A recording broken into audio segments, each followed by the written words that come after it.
tonight, a sobering new reality. Sky-high unemployment with more than 4.4 million Americans applying for jobless benefits just last week. Deep into the pandemic, there are still more questions about where this is heading, including what could happen come this fall. White House correspondent Owen Jensen reports remotely. Owen? Tracy, with jobless numbers way up, some places are trying to open up. And here in the season of spring, the White House is preparing for the fall.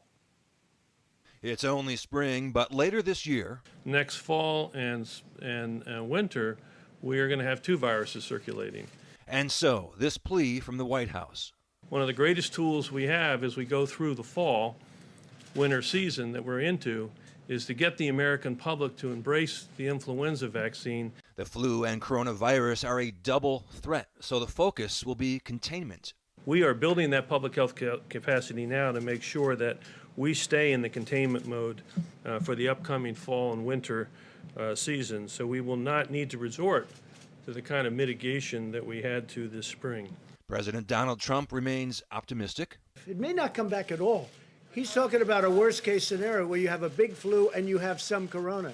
And if it does come back, it's not going to come back, and I've spoken to 10 different people, it's not going to be like it was. While that worry remains months away, one is front and center: job losses. Roughly 26 million people have now filed for jobless aid in the 5 weeks since the coronavirus outbreak.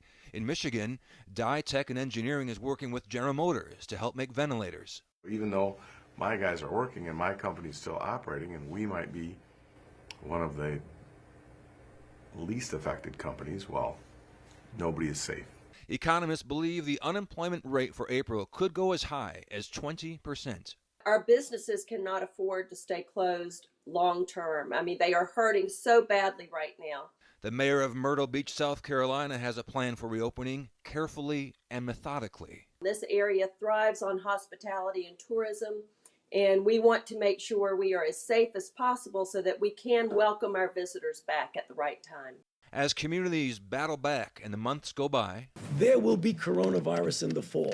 still, Dr. Anthony Fauci says the country can carefully open back up following those key guidelines, but blow past those and risk a rebound. Although I know one has the need to leapfrog over things, don't do that. Do it in a measured way.